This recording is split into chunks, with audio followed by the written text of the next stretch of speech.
আরবদের জন্য তেমনটাই জরুরি ছিল। খেজুর পাকার মৌসুম, খেজুর তোলার সংরক্ষণ করা, সংগ্রহ করার মৌসুম চলতেছিল সাহাবায়ে কেরামদের মধ্যে অনেকের।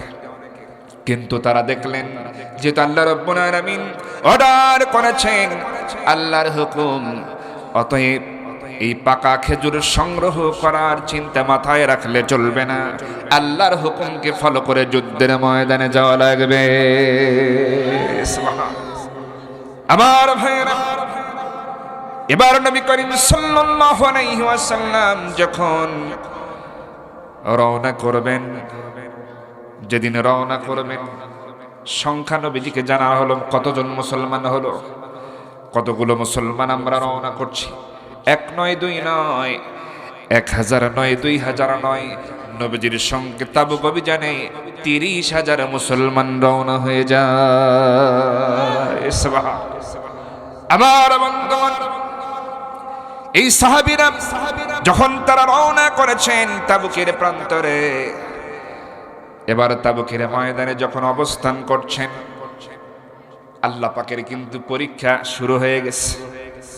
আল্লাহ পাক দেখতে চান বান্দার মনের ইচ্ছাটা কি, জান এবং মালের কোরবানি দেওয়ার মানসিকতা বান্দার ভিতরে আছে কিনা, এটাই শুধু আল্লাহ দেখতে চান।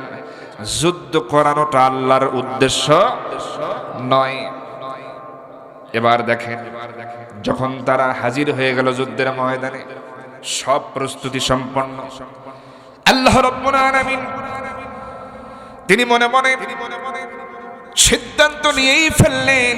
আল্লাহ পাক যেন বলতেছেন, বান্দারে, আমার দ্বীনের মুজাহিদেরা, যেহেতু তোমরা সময়ের কোরবানি, জানের কোরবানি দেওয়ার জন্য এসেছো, মালের কোরবানি দিয়েছো, আপনারা জানেন সবচাইতে তাবুকের যুদ্ধে সবাই সব থেকে বেশি দান করেছিল। কথা বলো ঠিক কিনা? তাহলে দানের কোরবানিতেও তারা এগিয়ে, আবার জীবন দেওয়ার জন্যও তারা ময়দানে হাজির। আল্লাহ বললেন, আমি সিদ্ধান্ত মনে মনে নিয়ে ফেললাম, বান্দারে, যদি এমনটাই হয়ে যায়, তোমাদের অবস্থা যদি এই হয়, আমি রব্বুল আলামিন এই যুদ্ধের ময়দানে রোমানদের লক্ষ লক্ষ সৈন্যের বিরুদ্ধে তোমাদেরকে আমি বিজয় দান করে দেব। চিন্তা করে এবার খেয়াল করেন, এই যুদ্ধে কিন্তু কোন যুদ্ধ করতেই হয় না, যুদ্ধ ছাড়াই বিজয় দিছে আল্লাহ। সুবহানাল্লাহ বলবেন না? চিন্তা করেন, ওরা লাখ লাখ হাজির, আর মুসলমানেরা কত? 30,000। সম্পূর্ণ প্রস্তুতি। আল্লাহ সিদ্ধান্ত নিয়েছেন যে যা, আমি মুজাহিদ তোদেরকে বিজয় দিয়ে দেব, বিজয় দিয়ে দেব, কিন্তু কোন যুদ্ধ করা লাগবে না, যুদ্ধ ছাড়াই বিজয় দিয়ে দেব। আল্লাহ এটা পারেন না? বলেন পারে কিনা? অস্ত্র কত, সংখ্যা কত, এইটা আল্লাহর কাছে দেখার কোনো বিষয় না। আমার বন্ধুগণ, বিগত শাসনামলে আমরা লক্ষ্য করেছি, তাদের দাম্ভিকতা দেখেছি। তারা মনে মনে ভেবেছিল, পুলিশ আমার, বিডিআর আমার, আর্মি ফোর্স আমার, বিমান বাহিনী, নৌবাহিনী, সব বাহিনী আমার, আনসার বাহিনী আমার, অস্ত্র আমার, অতএব আমার সামনে কথা বলার সাহস কারণেই। এরকম চিন্তা চেতনা তারা লালন করেছিল। কিন্তু আল্লাহ রাব্বুল আলামিন কি করলেন? এই যে দুষ্ট যারা ফলাফা, ছোট ছোট কচি কাঁচা স্কুল কলেজে, যাদের হাতে বই, খাতা কলম, অস্ত্র না, কিভাবে বিজয় দিলেন? বিজয় দিয়েছেন কিভাবে শোনেন?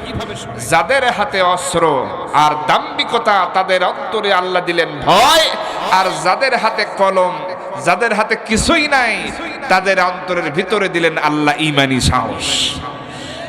কথা বুঝতে পারছেন? যাদের কাছে কিছুই নাই তাদের দিলেন ঈমানি সাহস, যাদের কাছে সব অস্ত্র তাদের অন্তরে ঢুকায় দিলেন কি? ভয়। এই তো বিজয় হয়ে গেছে। অতএব এটা চিন্তা করা দরকার। এই শাহজালাল শাহপরানের জমিন, ওলিয়া উলিয়ার এই পদচারণা এই জমিনে, না হলে চতুর্পাশ্বে হিন্দুস্তান, আর এখানে আমরা মুসলিম রাষ্ট্র, এইভাবে থাকতে পারতাম না। অনেক ইতিহাস। শাহজালাল তিনি ইয়েমেন থেকে এসেছেন, কথা বলেন ঠিক কিনা? শাহ পরান এসেছেন, শাহ সুলতান এসেছেন, বাইজিদ বোস্তামি এসেছেন, শাহ মাখদুম এসেছেন, এরকম অনেকে এসেছেন। অতএব আল্লাহ পাক গোটা পৃথিবীতে নবুয়তের দায়িত্ব দিয়ে যেমন পয়গম্বরদেরকে পাঠিয়েছেন, তারই ধারাবাহিকতায় গোটা বিশ্বে যারা এই দ্বীনের দাওয়াত নিয়ে ছড়িয়ে পড়েছে, তার একাংশ এই জমিনে, এই ভূখণ্ডে এসেছে। এই বাংলার জমিনে, সিলেটের অঞ্চলে আল্লাহ পাক যখন প্রয়োজন মনে করেছেন, শাহজালালকে পাঠিয়েছেন। রাজশাহীর জমিনে যখন প্রয়োজন মনে করেছেন এই দ্বীনের দাওয়াতের কাজে, শাহ মাখদুমকে পাঠিয়েছেন। বগুড়ার মাটিতে যখন প্রয়োজন মনে করেছেন, শাহ সুলতানকে পাঠিয়েছেন। চট্টগ্রামের মাটিতে যখন প্রয়োজন মনে করেছেন, সেই বাইজিদ বোস্তামিকে পাঠিয়েছেন। এইভাবে করে গোটা বাংলাদেশের জন্য যখন প্রয়োজন মনে করেছেন, তখন আল্লামা সায়েদীর মতো দ্বীনের দায়ীদেরকে জমিনে পাঠিয়েছেন, কথা বলেন ঠিক কিনা?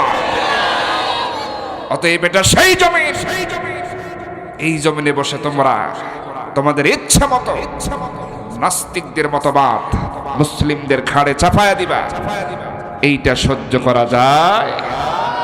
আজকে দেখেন, বলা হয় স্বাধীন, কিসের মানে এমন স্বাধীনতার ঠেলায় মানুষ এখন মানে গান গাইতে গিয়াও বলে যে আল্লাহর আগাও নাই পাছাও নাই। নাউজুবিল্লাহ বলবেন না? আপনারা এটা কি এই খবর জানেন তো? আবুল সরকার নামে একজন বাউল, বাউল না ফাউল আল্লাহ জানে। চিন্তা করেন, একে কি বাউল বলা যায়? আরে বাউল গান তো ছোটবেলায় আমরাও শুনতাম, কত ভালো ভালো গান আছে না বাবাজিরা, যারা মুরব্বীরা আছে। কিন্তু আল্লাহকে নিয়ে, রসুলকে নিয়ে এরকম ভাবে যে যা তা বলবে, চিন্তা করেন। এত ঘুরলাম, এত কিছু দেখলাম, এত পড়লাম, আল্লাহর আগামাতা কিছুই খুঁজে পেলাম। আল্লাহ এক মুখে কয় কথা বলে, আবার বলে একটা দাড়ির সাথে নাকি ৭০টা ফেরেশতা থাকে, যখন কাটিয়া ফেলায় তখন ফেরেশতাদের নাকি কি কাটিয়া ফেলায়। নাউজুবিল্লাহ বলবেন না? যে ভাষা বলা যাবে না, মুখে আনাও সম্ভব না, এরা এইটা বলতেছে, আর অনেকে কিটকিট করে হাসতেছে। আমার বন্ধুগণ, আবার দেখতেছে কিছু সুশীল নামধারী এই সমস্ত নাস্তিক